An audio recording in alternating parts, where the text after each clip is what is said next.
예수께서 이르시되 이 사람들로 앉게 하라 하시니 그곳에 잔디가 많은지라 사람들이 앉으니 수가 5,000명쯤 되더라.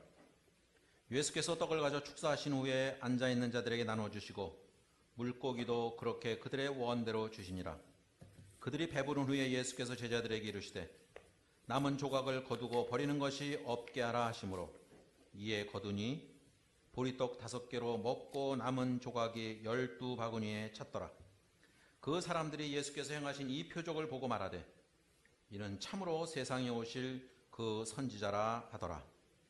고린도전서 1장 4절로 가겠습니다. 그리스도 예수 안에서 너에게 주신 하나님의 은혜로 말미암아 내가 너희를 위하여 항상 하나님께 감사하노니. 오늘 추수감사주일이지만 처음 얘기는 부활절 얘기를 좀 하겠는데요. 우리가 부활절날 드리는 성만찬이라는 예식이 있죠.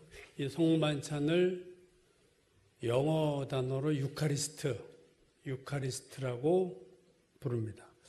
이 유카리스트, 성만찬의 유래는 예수께서 돌아가시기 직전에 제자들과 식사를 하시면서 떡을 들어 이거는 내 살이다.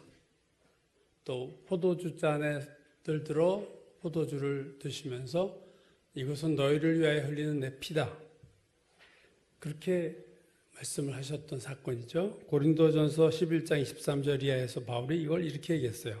내가 너에게 전한 것은 주께 받은 것이니 곧 주 예수께서 잡히시던 밤에 떡을 가지사 축사하시고 떼어 이르시되 이것은 너희를 위하는 내 몸이니 이것을 행하여 나를 기념하라 하시고 19회 또한 그와 같이 잔을 가지시고 이르시되 이 잔은 내 피로 세운 새 언약이니 이를 행하여 마실 때마다 나를 기념하라.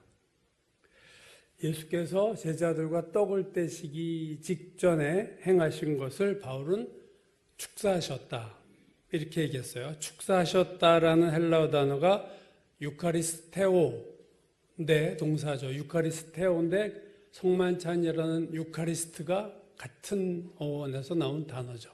유카리스트, 성만찬 이거 영어 단어고 유카리스테오는 헬라어예요. 근데 그것은 뜻이 뭐냐면 영어로 give thanks, 감사를 드리다. 그런 뜻입니다. 그러니까 유카리스트라는 성만찬은 어디에서 나왔느냐? 그 영어 단어는 감사라는 헬라어에서 나온 거죠. 근데 오늘 본문을 보면 예수께서 오병이어의 기적을 행하시기 전에도 축사하셨어요. 오늘 11절 본문 요한복음 6장 예수께서 떡을 가져 축사하신 후에 유카리스테오 축사하신 후에 앉아있는 자들에게 나눠주시고 그러니까 이 축사하셨다. 축복의 기도를 했다. 이렇게 우리가 잘못 오해할 수 있지만 그 의미보다는 하늘에 계신 하나님 아버지께 감사를 드렸다. 이게 정확한 의미입니다. 오병이어의 기적 직전에 예수께서 하늘의 하나님 아버지께 감사 기도를 하셨다. 이 감사를 드리다, 유카리스트,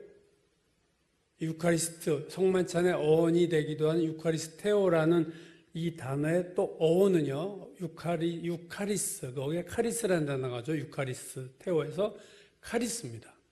유카리스테오의 어원은 카리스인데, 카리스는 영어로 그레이스, 우리말로 은혜입니다. 은혜. 그러니까 감사하다라는 유카리스테오는 카리스라는 은혜라는 어원에서 나온 동사예요. 그러니까 감사가 은혜에서 나온다. 그 말입니다. 유카리스테오 감사하다라는 단어의 어원이 카리스다. 은혜다. 즉 감사는 그 소스가 원천이 은혜다. 그 말이죠. 오늘 두 번째 본문 고린도전서 1장 4절이죠. 그리스도 예수 안에서 너에게 주신 하나님의 은혜로 말미암아 카리스. 내가 너희를 위하여 항상 하나님께 감사하노니 유카리스테오. 은혜가 먼저 왔어요. 그러니까 바울이 볼 때 고린도 교회에 주신 하나님의 은혜를 보고 고린도 교회 교인들에게 하나님 은혜를 주셨고 그걸 본 바울이 항상 내가 하나님께 감사한다. 그 은혜를 보고 내가 감사한다. 즉 선은혜 후 감사해요. 우리가 감사한다는 것은 은혜가 없는데도 감사하라는 의미가 아닙니다. 은혜가 먼저 왔고 이미 왔고 후에 그것을 너희가 감사하라. 그러니까 카리스, 은혜는 하나님이 주시는 거라면 유카리스테오, 감사는요 은혜를 받은 인간이 해야 될 마땅한 반응입니다. 사실은 이건 뭐 우리가 하면 잘하고 안 해도 괜찮은데 하면 아주 잘한 거야 그런 의미가 아니고 마땅한 도리다. 하나님 우리에게 은혜를 주시고 우리는 그 은혜를 받고 카리스를 받은 우리는 유카리스테오, 하나님께 감사를 드린다. 그리고 유카리스트, 성만찬은 그러한 우리를 구원하신 하나님의 은혜에 대한 예배예요. 이게 다 연결이 된 거죠.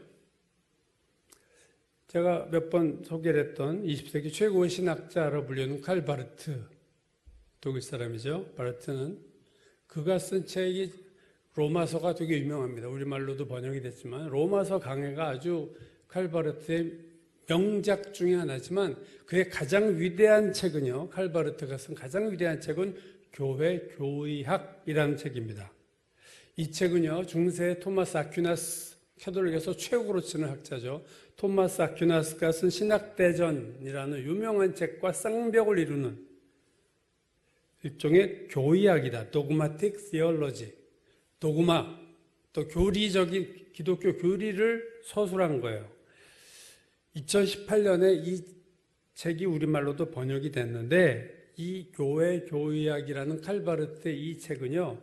600만 개 이상의 단어로 되어 있고 페이지로서는 9,000페이지입니다. 우리말로 번역이 돼서 나왔는데 책이 우리말 칼바르트의 교회 교의학이 13권으로 번역이 됐어요. 아주 방대한 칼바르트의 신학이 여기에 집대성된 보통 사람은 읽기 어렵죠. 그런 책을 썼는데요. 그 교회 교의학 중에서 바르트의 교회 교의학 중에서 그리스도가 하나님과 우리 사이를 화목케 하셨다는 그 화목의 교리, 레콘실레이션이라고 하는 화목의 도그마, 독트린에 대한 부분에서 바르트가 이 은혜와 감사 얘기를 합니다. 뭐라고 얘기했냐면요. 이렇게 얘기했어요. 바르트 얘기입니다. 은혜와 감사는 하늘과 땅처럼 서로 연결되어 있다. 그리고 비유를 들었어요.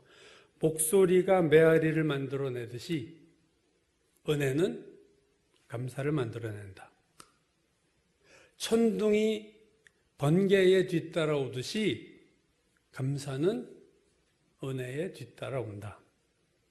여러분도 다 경험 있죠. 요즘은 뭐 산에들 가서 뭐 야호 소리 며칠이나 몰라도 이렇게 메아리 같이 있잖아요.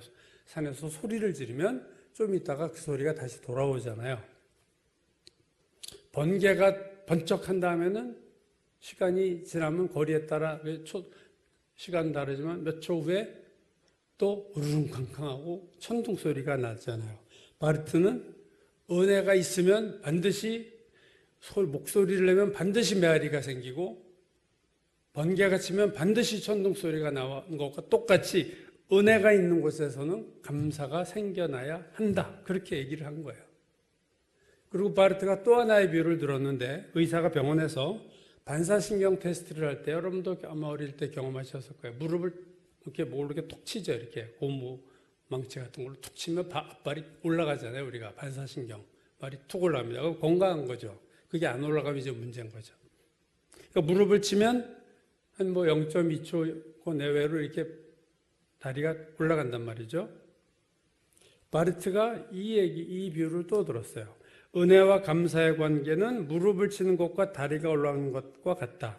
당신의 무릎을 치면 당신의 다리는 당신의 의지와 상관없이 올라간다. 그렇죠. 우리 의지와 상관없이 반사작용은 내 의지가 전혀 들어가지 않아요. 의지와 상관없이 올라간다. 은혜와 감사는 이와 유사하다. 당신이, 중요한 건 이거죠. 당신이 당신의 삶에서 하나님의 은혜를 발견한다면 당신은 저절로 감사하게 된다. 되게 중요한 표현입니다. 은혜를 발견한 사람은 자신의 의지와 상관없이 감사가 나오게 되어 있다. 다르게 말하면 은혜가 나에게 있는데, 실제로 있는데 내가 그 은혜를 발견하지 못하면요, 은혜를 받아도 감사 못하는 거예요.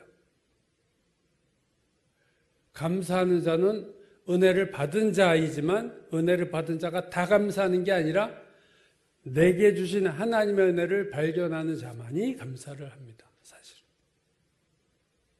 하나님은 은혜의 하나님이고 감사는 이런 은혜에 대한 인간의 반응이다. 레스폰스, 인간의 반응이에요. 그레이스 목사라는 여자 목사님은 이런 말을 했어요. 근본적으로 모든 죄는 배은 망덕이다. 은혜를 모르는, 은혜를 배반하는 거예요. 하나님 그만 은혜를 주셨는데 몇 가지 뭐가 내가 잘 안 되는 것 가지고 하나님을 대적하고 원망하고 배은망덕한, 우리가 어떤 사람을 계속 예를 들면 10년 도와줬다, 계속 도와주고 큰 도움도 많이 줬는데 뭐 하나 안 했다고 막 불평하고 나를 안 만나겠다, 뭐 이런 꼴과 비슷한 거예요. 우리가 얼마나 그런 사람이 있으면 배신감을 느낍니까? 내가 도와준 게 얼마나 많은데 뭐 하나 조금 섭섭한 말 했다고 내가 관계를 끊겠다 뭐 이러고 나가면 그게 배은망덕 아니겠어요? 자녀가 부모에 대해서 대적하는 것도 배은망덕 아니겠어요? 은혜를 발견하지 못하면 감사하지 못하고 우리는 하나님 앞에 배은망덕한 자가 될 수 있다. 감사하다라는 뜻을 가지고 있는 유카리스테오라는 헬라어 단어가 은혜, 카리스에서 나왔다. 제가 얘기를 했죠, 좀 아까. 카리스, 유카리스. 유란 단어는 항상 좋다는 의미예요. 영어에서도 앞에 유란 단어가 붙으면 굿이라는 뜻입니다. 유카리스테오. 카리스가 가운데 들어가죠, 은혜가. 그래서 감사는 은혜에서 오는 거예요. 은혜가 출처예요. 근데 이 은혜, 카리스의 또 어원을 찾아보면 그 어원이 뭐냐면 카라인데, 카라는 기쁨입니다. joy. 즉 감사는 은혜에서 나왔는데 그 은혜는 기쁨이 어원이다. 결국 세 단어가 엮이죠. 감사와 은혜와 기쁨입니다. 이게 감자나 고구마에서 이렇게 한 줄기 줄줄 나오듯이 이게 하나로 같이 연결된 단어들이에요. 은혜와 감사와 기쁨. 은혜를 받으면 기쁨이 생기고 감사가 뒤따른다. 우리가 잘 아는 데살로니가전서 5장 16절에서 기쁨과 감사를 같이 얘기하죠. 항상 기뻐하라, 쉬지 말고 기도하라, 범사에 감사하라. 항상 기뻐하라, 모든 일 범사에 감사하라. 기뻐하라, 감사. 이게 짝을 이루고 있어요. 이 같은 줄기에서 나온 겁니다. 기쁨이 없는데 감사하다. 이런 일은 없어요. 그죠? 내가 감사할 때 항상 내 안에 기쁨이 생깁니다. 그 기쁨을 표시한 거죠. 기쁨은요, 어떤 즐거운 마음의 상태예요. 내가 막 내 마음의 상태가 즐거워, 기뻐. 그래서 마음의 상태라면 감사는 대상이 있는 거예요. 기쁨은 대상이 없잖아요. 그냥 나 혼자 좋은 거야. 그런데 감사는 반드시 누구에게가 붙습니다. 감사는, 기쁨은 혼자 즐거워하는 거고 감사는 누구에게 그걸 표하는 거예요. 고맙다고. 여러분, 기쁨이 반드시 감사와 함께 짝을 이루는 건 아닙니다. 감사 없는 기쁨이 얼마든지 있어요. 내가 어떤 일을 내 100% 내 노력으로 이루었어요. 그러면 기쁘죠. 근데 감사는 없습니다. 왜? 내가 한 건데. 우리 옛날 대학교 때 같은 도서관에서 공부하는 우리 친구가 외모고시를 붙었어요. 같이 공부하는. 그랬더니 막 눈이 충혈됐어. 너무 기쁘니까 막 팔팔 뛰는데 옆에서 걔가 나한테 감사하겠어요? 같이 공부해줘서 고맙다. 그런 거 안 하잖아요. 자기가 한 건데. 누구에게 감사하겠어요? 내가 기쁜 거야. 내가 너무 좋은 거야. 내가 너무 잘난 거야. 내가 너무 마음에 드는 거지. 자기 스스로 기뻐하는 거예요. 기쁨과 감사가 같이 온 경우는 단 한 가지입니다. 내가 기뻐하는 그 무엇이 내 힘이 아니라 누군가에 의해서 이루어졌을 때, 누군가의 도움으로 됐을 때 우리는 기쁨과 함께 감사가 오는 거예요. 내 인생을 내가 열심히 살아서 성공하고 축복받고 잘 됐고 건강하다. 그럼 나에게 기쁨이 있지만 감사는 없습니다. 그런데 이게 다 하나님이 나에게 도와주셔서 된 거라는 것이 확실하면 내가 기쁠 뿐 아니라 하나님께 감사할 수 있는 거예요. 많은 경우에 사람들은 잘 됐을 때 뭔가 기뻐하기만 해요. 감사가 없습니다. 사실은 내가 한 게 아닌데 하나님이 도와주신 건데. 추수감사절에만 감사하는 게 아니에요. 이거는 삶입니다, 여러분. 사실은 여러분 평소에 감사하지 않고 원망하고 불평하고 낙심한 사람이 추수감사절에 감사가 샘솟듯 일어나겠어요? 그럴 리가 없죠.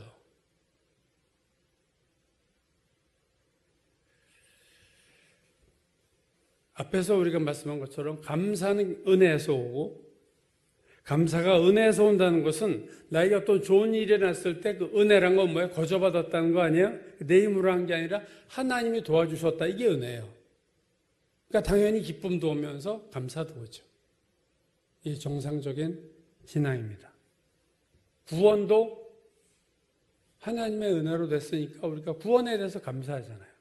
더군다나 그 구원이라는 건 그 받은 내용이 너무 커서 우리가 뭐 기도해서 하나님이 축복하셨다, 건강, 병을 고쳐주셨다, 비교할 수 없는 천국을 주셨다, 영원히 살 수 있는 장소와 그럴 몸과 그러한 은혜를 나에게 그런 혜택을 주셨다. 이거는 뭐 정말로 감사를 해야 될 거죠. 그런데 꼭 구원이 아니더라도 우리의 삶의 순간순간마다 하나님의 전적인 도움 없이 이건 내 힘으로 했다. 여러분 그런 거 있으세요 아직? 그런 거 없습니다. 인생을 살면 살수록 신앙이 깊어지면 깊어질수록 하나님 도우심 없이는 되는 게 없구나 라는 것을 갈수록 절실하게 깨닫습니다. 길을 걸어가서 넘어지지 않고 저기까지 간 것도 하나님의 은혜예요. 중간에 삐끗하면요, 계단 내려가다 삐끗하면요 병원에 들어넣어야 돼요. 금방. 우리가 제대로 길을 걸어가는 것도 하나님의 은혜입니다, 여러분. 그렇게 내 힘으로 걸어가는 거예요, 여러분. 성경을 보면 이게 대부분의 그런데 우리가 감사한 경우는 기뻐하거나 감사할 때는 항상 축복이 먼저 있어요. 축복이 받으면 그 다음에 감사하거나 기뻐하죠. 사도행전 8장 7, 8절 보면요, 사마리아 성에서 집사 빌립이 복음을 전할 때 얘기입니다. 많은 사람에게 붙었던 더러운 귀신들이 크게 소리를 지르며 나가고 또 많은 중풍병자와 못 걷는 사람이 나으니 그 성에 큰 기쁨이 있더라. 기쁨이 언제 왔어요? 하나님의 치유의 역사가 나타난다면 기쁨이 온다. 이 일반적인 거죠.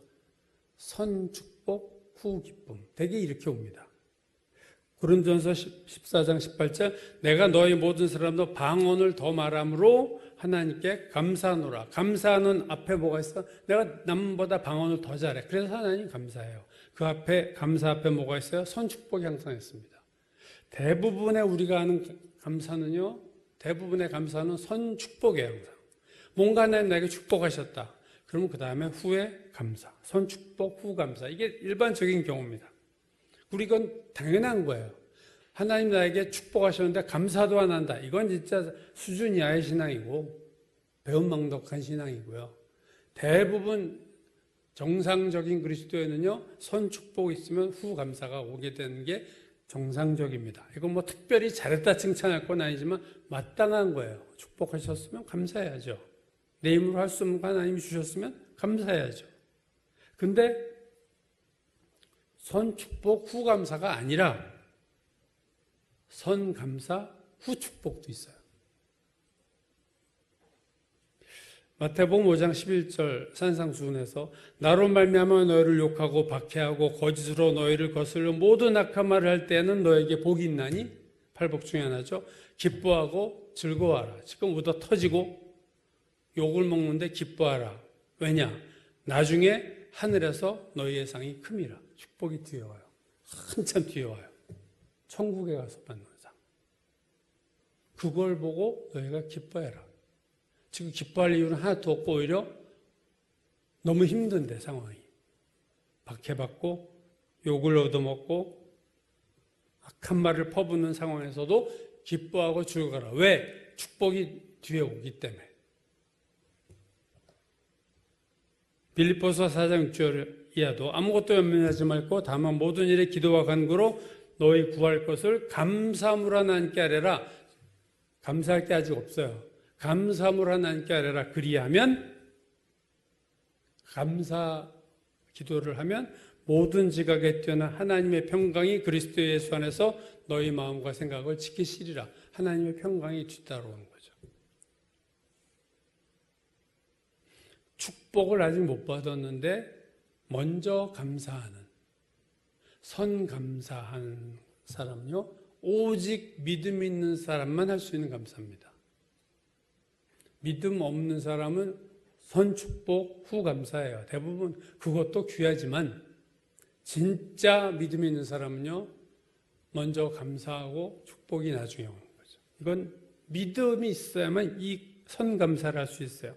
오늘 본문도 축복 전에 감사합니다. 예수께서 오병이어 기적이 일어나기 전에 하늘을 우러러 축사하시고 감사 기도를 하늘 아버지께 드리시고 오늘 11절 보시죠. 예수께서 떡을 가져 축사하신 후에 앉아있는 자들에게 나눠주시고 물고기도 그렇게 그대로 원대로 주니라. 이미 떡이 생기고 물고기가 생겼어요.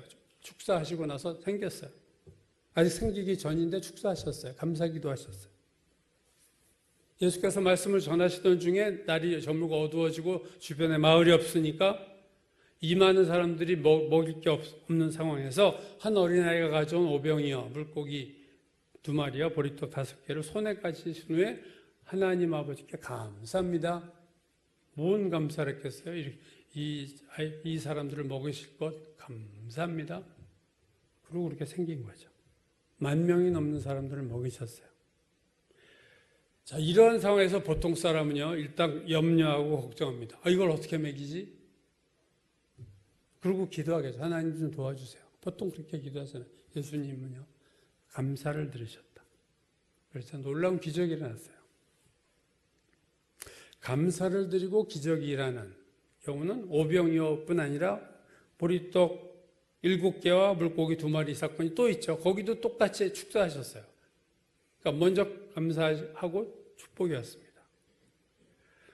성경 여러 곳에 이런 비슷한 사건들이 있는데 누가복음 17장 보면요. 10명의 나병 환자들이 예수님께 문둥병을 고침을 받았습니다. 깨끗해졌어요. 근데 10명 중 9명은 다 집으로 가버렸는데 한 명 사마리아인이 예수님께 돌아와서 감사를 합니다. 오늘 누가복음 17장 15절 16절 그 중에 한 사람이 자기가 나은 것을 보고 큰 소리로 하나님께 영광을 돌리며 돌아와 예수의 발 아래 엎드려 감사하니 유카리스테오 그는 사마리아 사람이라. 예수께서 그에게 이르시되 일어나 가라 내 믿음이 너를 구원하였느니라 하시더라. 10명 중 9명은 문둥병만 고침을 받았는데 이 한 명은요 문둥병만 고침받은 것이 아니라 구원을 받았어요. 감사를 했을 때 구원이 왔죠. 내 믿음이 너를 구원했다. 엠마오로 가던 두 제자에게는 제가 여러 번 드렸죠. 누가복음 마지막 장에 나오는 24장 30절 31절 그들과 함께 음식 잡수실 때에 예수께서 길을 부활한 그리스도께서 그들과 2명의 제자들과 같이 가서 마을에 이르러서 어떤 여인숙에서 떡을 식사하시는 장면입니다. 예수께서 그들과 함께 음식 잡수실 때에 떡을 가지사 축사하시고 유카리스테오 떼어 그들에게 주시니 그 다음에 무슨 일이 일어났어요? 그들의 눈이 밝아져 그인 줄 알아보더니 감사 후에 눈이 열리는 영의 눈이 열리는 축복이 온 거죠. 아주 유명한 기적이 또 감사가 먼저 나옵니다. 나사로가 죽은 나사로를 살리실 때 요한복음 11장 41절이야 돌을 옮겨 놓으니 예수께서 눈을 들어 우러러보시고 이르시되 아버지여 기도합니다. 내 말을 들으신 것을 감사나이다. 유카리스테오 이 말씀을 하시고 큰 소리로 나사로야 나오라 부르시니 죽은 자가 수족을 배로 동이째로 나오는데 그 얼굴이 수건에 쌓였다. 이 나사로를 살리신 것도요 먼저 예수께서 감사기도를 하셨어요. 눈에 보이는 것이 없자 선감사를 하는 것은 이건 큰 믿음이고 하나님 기쁘시게 하는 믿음이라 반드시 뒤에 축복이나 기적이 나타나요.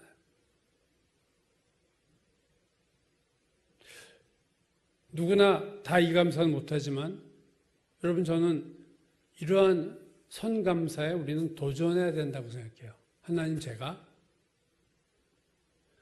어떤 일 축복하셨을 때 감사하는 것도 물론 해야 되지만 하나님 저에게 믿음 주셔서 어떤 일이 발생했을 때 아직 해결도 안 됐지만 하나님 감사합니다. 이 믿음의 기도를 할 수 있도록 저를 도와주소서라는 그런 신앙의 도전.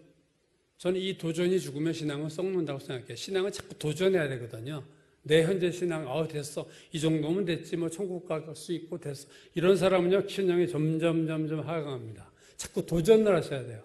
내가 안 되는 부분, 신앙에서 아는데 안 되는 부분, 그거 자꾸 기도를 하시고 문을 두드리듯이 또 도전하고 하면 하나님이 그걸 넘어가게 하시는 놀라운 역사가 우리 모두에게 하나님 전 주신다고 믿어요. 그래서 도전하셔야 됩니다. 선감사. 이게 쉽지 않은 거지만 그래 한번 해보자. 작은 것에서부터 하나님 감사합니다. 우리 아이가 갑자기 무슨 다쳐서 하나님 감사합니다. 치유하실 줄로 믿습니다. 매일 하나님 불안하고 두려워 이런 기도하는 차원이 아니라 그것을 넘으려고 하는 애씀이 우리 안에 있을 때 하나님 우리를 잡고 넘어가게 하시는 그런 새로운 은혜가 있다고 저는 믿어요. 광야 이스라엘 백성의 18번이 원망이죠. 원망. 그냥 늘 원망했어요. 근데 그래서 그들 생각하면 항상 원망이 떠오르는데 제가 전에 이 부분 말씀드렸죠. 그들이 항상 원망한 게 아니에요. 그들도 홍해가 갈라졌을 때는 하나님을 찬양하고 막 춤까지 추고 그랬어요. 물이 반석에서 터졌을 때 막 기뻐했을 거예요. 메추라기가 떨어져서 고기를 먹을 수 있게 됐을 때 얼마나 좋아했겠어요. 원망했겠어요. 그 순간에? 그럴 리가 없죠. 그들이 언제 원망합니까? 물이 없을 때, 먹을 게 없을 때. 그들은 항상 원망했어요. 환경적으로 어려울 때 항상 원망했어요. 한마디로 광야 이스라엘 백성은 좋은 일이 일어날 때는 기뻐하고 감사했고 힘든 일이 생길 때는 원망과 불평을 했어요. 오늘날에 우리는 어떤가요? 광야 이스라엘 백성보다 더 낫습니까? 비슷하잖아요. 우리도 좋은 일 있으면 감사하다가 힘든 일 있으면 하나님 앞에 삐지고 원망하고. 광야 이스라엘 백성을 우리가 보면서 이 인간들은 어떻게 구제불능이네 이러면 안 되는 거예요. 별난 사람들이 아니라 그들은 오늘 우리와 같은 보통 사람입니다. 그들은 내추럴맨이에요. 뭐 스페셜맨이 아니라 내추럴맨. 다들 그러고 살아 다. 그들이 특별한 이상한 존재들이 아니라는 거예요. 앞서 말씀드렸듯이 은혜에서 감사가 온다. 카리스에서 유카리스테오가 온다. 그들에게도 은혜가 있을 때는요, 감사를 했어요. 물이 반석에서 터지고. 근데 가만 보면 그러면 광야 이스라엘 백성에게 은혜가 없었던 때도 있었는가? 그들이 원망한 것은 은혜가 없을 때 원망했는가? 신명기에서 모세가 백성들을 모아놓고 이런 말이에요. 주께서 40년 동안 너희를 광야에서 인도하게 하셨거니와 너희 몸에 옷이 낡아지지 아니하였고 너희 발의 신이 헤어지지 아니하였으며 너희에게 떡도 먹지 못하며 포도주나 독주를 마시지 못하게 하셨다. 그런 적이 없게 하신 적이 있느냐? 여러분 40년 동안 옷이 헤어지지 않았다. 신발이 낡아 없어지고 기적입니다. 그죠? 그럴 수가 없잖아요. 40년을 입던 옷이 그대로 있어. 신던 신발이 헤어지지 않았어. 끊임없이 40년 동안 은혜를 주신 거야, 하나님이. 근데 늘 은혜가 있었는데 40년 동안 한순간도 하나님의 은혜가 없었던 적이 없었는데 어떤 눈에 보이는 힘든 사건만 나오면 원망을 하는 거죠. 우리가 인생을 살면서 어려운 일이 간헐적으로 일어납니다. 어떤 사람은 자주 일어나고 어떤 사람은 뜨문뜨문 일어나긴 그 차이는 있어도 어려운 일이 일어나죠. 그때 하나님의 은혜가 작동하지 않느냐 하는 거죠. 고난 중에는 하나님의 은혜가 없는가 하는 거죠. 마틴 부버라는 이 사람 책을 제가 한번 가지고 말씀드린 적이 있어요. 나와 너라는 유명한, 아주 기독교 신학에서 유명한 책을 쓴 사람입니다. 마틴 부버의 나와 너 이라는 책이 유명한데, 이 사람이 쓴 책이 또 하나 있어요. 뭐 여러 개 중에 하나인데, 하나님의 일식, 월식, 일식 알잖아요. 하나님의 일식이라는 책이 있어요. 하나님의 일식이라는 책에서 마틴 부버는 달이 시적으로 태양의 빛을 가렸을 뿐 태양은 여전히 존재하듯이, 즉 일식이 생겨서 해가 안 보인다고 해가 없는 게 아니듯이 하나님이 우리 눈에 보이지 않아도 하나님은 존재하시고 이 역사를 주관하신다. 그래서 하나님은 존재하는데 우리 눈에 보이지 않는 현상을 마틴 부버가 하나님의 일식이라고 비유했고 그걸 책으로 쓴 거죠. 그래요. 여러분, 내가 힘들어도 그 순간에도 은혜가 있습니다. 은혜가 없는 때는 없었어요. 하나님의 은혜는 항상 있었어요. 우리가 고난을 당하고 어려운 일을 겪을 때에도 하나님의 은혜가 있었어요. 이스라엘 백성이 광야에서 물 없어 허덕일 때도 이스라엘 백성을 향한 하나님의 은혜는 작동하고 있었다. 그래서 은혜에서 감사가 나온다고 할 때, 은혜가 없었던 때가 없었기 때문에 우리는 감사해야 되는데 우리가 감사하지 못한 이유는 현실에서 어려운 일이 생기기 때문에 광야 이스라엘 백성처럼 원망하고 불평하고 좌절하고 낙심하고 염려하고 근심하는 거예요.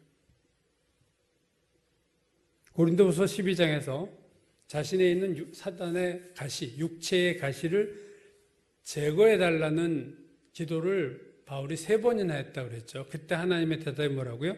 내 은혜가 내게 족하다. 영어에서 sufficient, 충분해. 지금 몸이 얼마나 괴로우면 자기 몸 가지고 기도 안 하던 바울이 기도를 했겠어요. 사단의 가시, 육체의 가시. 그래서 기도했더니 하나님의 대답은 엉뚱해요. 내 은혜가 너한테 지금 가득해. 이해가 안 될 수 있죠. 근데 바울은요 다르죠. 기뻐하고 기뻐하노라. 이 대답을 듣고 기뻐하고 기뻐했다. 여러분, 바울에게만 하나님 은혜를 충분히 주셨겠어요? 오늘 우리에게도, 모든 하나님의 자녀에게도 은혜가 충분하다. 히브리서 4장이 말하죠. 때를 따라 돕는 은혜를 우리에게 주신다. 때를 따라 돕는 은혜. 필요할 때마다 하나님이, 필요할 때마다 부모가 자녀에게 용돈을 주듯이 우리에게 은혜가 필요할 때마다 하나님 은혜를 주신다. 그 은혜를 받아라, 그 말이에요.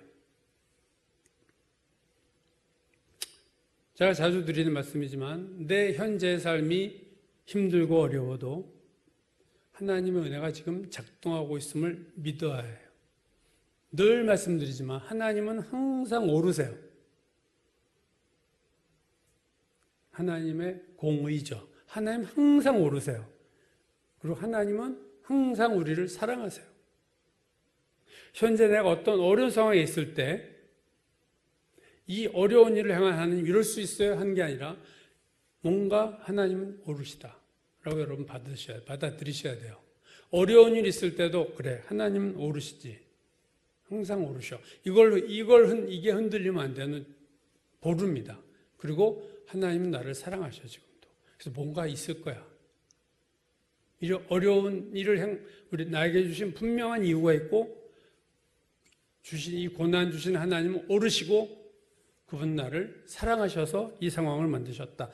이게 우리가 붙잡아야 되는 마지막 보루인 거예요. 이게 무너지면요, 우리는 무너져요. 신앙 무너집니다. 원망하게 되고 불평하게 되고 시험에 들게 돼 있어요. 아까도 말씀드렸지만 데살로니가전서 5장 항상 기뻐하라, 모든 일에 감사하라. 이게 뭡니까, 여러분? 명령문이에요. 명령문. 그냥 권하는 게 아니라 너희는 해야 돼. 항상 기뻐해. 모든 일에 감사해. 여러분, 우리가 믿어야 되는 또 하나는 하나님은 명령하실 때, 우리에게 어떤 명령을 하실 때 가능한 것만 명령하세요. 그걸 믿으셔야 돼요. 불가능한 것을 해 하는 하나님이 모든 것을 아시는 전지하신 하나님이 우리가 할 수 있는지 없는지는 모르시겠어요? 하나님은 항상 우리가 할 수 있는 것을 명령하신다. 할 수 없는 것을 명령하시는 분이 아니세요. 우리의 체질을 아시고 성경을 보면 내가 감당할 수 있는 한계를 아세요. 이게 한 사람마다 다르죠. A라는 사람이 감당할 수 있는 한계가 있어요. 하나님 그 한계를 아세요. 하나님은. 감당치 못할 시험을 허락하지 아니하신다. 성경이 말할 때 우리 한계를 아신다는 거죠. 그래서 감당할 만한 것만 허락하시고, 그래서 하나님이 나에게 주신 시험에는 하나님의 선한 목적이 있다. 그리고 사랑의 밑바닥에 깔려 있다. 이게 우리가 믿어야 되는 진짜 믿음입니다. 잘 될 때 주여 믿습니다. 이게 아니고 내가 어려운 상황에서 뭔가 선하신 뜻이 있겠지. 하나님은 나를 사랑하시고 뭔가 이유가 있어서 하는 거지 하고 거기에서 시험에 빠지지 않고 툭 털고 앞으로 나갈 수 있는 신앙이 돼야만 진정한 신앙에 도달할 수 있는 겁니다. 항상 기뻐하라. 어떻게 항상 기뻐해? 모든 일에 감사해라. 어떻게 모든 일에 감사해? 그렇죠? 명령하셨어요. 이 명령에는 저는 그렇게 생각해요. 하나님의 자신감이 깔려 있다. 내가 그렇게 하게 할 수 있어, 너를 항상 기뻐하게 할 수 있어. 네가 모든 일에 감사하게 할 수 있어. 날 믿고 항상 기뻐해. 모든 일에 감사해. 기뻐하는 거는 여러분 감정 아닙니까? 감정의 문제예요. 기뻐한다는 것은. 기뻐하는 것은 어떤 일이 잘 됐을 때 일어나는 자연스러운 감정입니다. 이걸 기뻐하려고 애쓰는 문제가 아니라 사실은 이건 저절로 되는 거예요. 기쁨은. 슬픔도 저절로 되는 거죠. 근데 감정을 명령할 수 없잖아요. 우리가. 너 기뻐해. 이렇게 할 수 없는데 하나님은 감정도 명령의 대상에 들어갔어요. 항상 기뻐해라. 모든 일에 감사해라. 팀 한셀이라는 사람이 있어요. 스탠포드 대학을 나온 다음에 고등학교 교사로 재직하다가 그 무기력한 청소년과 장애인들을 위해서 주말 야외 캠핑을 시작합니다. 이게 전국으로 미국 확산이 돼서 산 정상 탐험대라는 것이 결성이 됐어요. 그러니까 서밋, 정상이란 말이죠. 익스페디션. 그게 이제 생겨났는데 그래서 자기도 이제 어린 고등학생들, 애들과 또 장애인들과 산을 타다가 추락을 합니다. 그래서 장애인이 됐어요. 크게 다쳐서 허리 못 쓰고 35년 동안 육체적인 고통 속에서 살았던 사람입니다. 그가 한 유명한 말이 있어요. 이 팀 한셀이 말한 유명한 말. 그는 이렇게 말했어요. 인생에서 고통은 피할 수 없다. 페인, 영어에서 페인이라는 단어를 썼어요. 그 고통이라는 것을 피할 수 없다. 그러나 고통은 피할 수 없지만 그 다음 단어가 뭐예요? 불행은 선택이다. 영어에서 misery라는 단어를 썼어요. 그러니까 페인은 이건 뭐 어떻게 할 수 없어. 넘어지고 다치고 병나고 이건 내가 피할 수 없지만 불행하는 것은 내가 선택한 거다 그랬어요. 다르게 말하면 고통이 있어도 불행하지 않을 수 있는데 내가 고통을 해서 내가 불행을 선택했다는 거죠. 자기 얘기하는 거예요. 이 사람이 그걸 극복했거든요. 산에서 떨어져서 크레바스에 떨어져가지고 완전히 죽다 살아나는 사람이고 거의 온몸이 반신불수가 돼가지고 그 몸의 통증으로 35년을 살던 사람인데 본인의 얘기를 사실하는 겁니다. 고통은 피할 수 없지만 미저리, 불행은 선택이다. 우리는 어떤 상황에서도 기쁨을 선택할 수 있다. 그러면 하나님께서 당신이 알지 못했던 힘을 주실 것이다. 이게 선감사 후 기쁨, 선기쁨 후 축복 이런 거죠. 고통을 당해도 내가 불행하다고 생각하지 말라는 거예요. 난 불행한 인생이야. 이렇게 무너지지 말라는 거예요. 그건 본인의 선택이라는 거예요. 고통과 불행은 다르다는 거예요. 고통은 육체적인 거지만 불행은 감정적이고 정신적인 거예요. 불행은 최초의 고통에다가 내가 추가적으로 부정적인 감정을 추가시켜서 만든 것이 불행입니다. 그렇지 않습니까? 그러니까 내가 추구한 건 내가 추구한 거예요.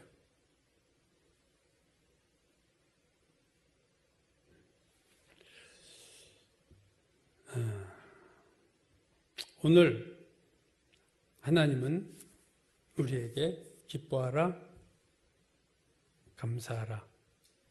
이 말은 네가 선택하라는 거예요. 기쁨을 선택해라. 감사를 선택하라. 항상 기뻐하라, 범사에 감사하라에 깔려있는 게 뭐예요? 믿음입니다, 여러분. 믿음 없이는 이 명령을 받을 자가 없어요. 믿음 있는 자에게 믿음으로 이걸 받으라는 거죠. 하나님의 은혜가 먼저 주어집니다. 순서가 그랬죠? 은혜를 받은 사람은 감사하게 되는 거예요. 은혜를 받은 사람이라기보다 정확한 표현은 은혜를 발견한 사람이 감사를 한다. 우리가 기뻐할 수 있고 우리가 감사할 수 있는 유일한 근거는 하나님의 은혜고 나의 믿음이에요. 은혜가 항상 선행한다. 그 은혜 안에서 기뻐하고 감사하라. 그러므로 중요한 것은 오늘 나에게 이미 주어진 하나님의 은혜가 있습니다, 여러분. 그걸 발견하느냐 발견 못하느냐의 문제예요. 내가 기뻐하고 감사할 수 있느냐 없느냐의 문제는 하나님이 우리 모두에게 지금 다 은혜가 있는데 주셨는데 나는 그 은혜를 못 보고 있으면 나는 감사할 수가 없는 거예요. 늘 몇 가지 불평 있는 것들만 골라내서 기가 막히게 부정적인 것만 골라내서 하나님 이럴 수 있어야 하는 사람이요 평생 감사와 기쁨이 뭔지를 모르고 사는 거예요. 예수 믿으면서 우울하게 사는 사람이 되는 거예요. 그러나 은혜를 발견한 사람은 하나님이 나에게 이런 은혜를 주셨구나. 이게 은혜구나. 내가 숨 쉬는 게 은혜구나. 나에게 주시지 않은 것도 있지만 뭔가 하나님의 뜻이 있고 하나님이 항상 오르시고 하나님의 사랑이 있겠지라고 믿을 때 우리를 막을 자가 없는 겁니다.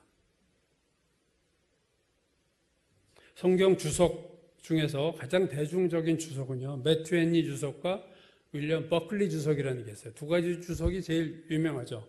매튜 헨리와 버클리 주석이 유명한데 이 1700년도에 매튜 헨리 주석은요, 주석의 고전입니다. 300년 훨씬 전에 쓰여진 책이고 버클리 주석은요, 20세기 최고의 주석이다. 이렇게 꼽는 주석인데 그 20세기 최고의 주석가로 불리는 윌리엄 버클리가 이렇게 얘기했어요. 그리스도인을 뭐라고 정했냐면 그리스도인이란 기쁨의 사람이다.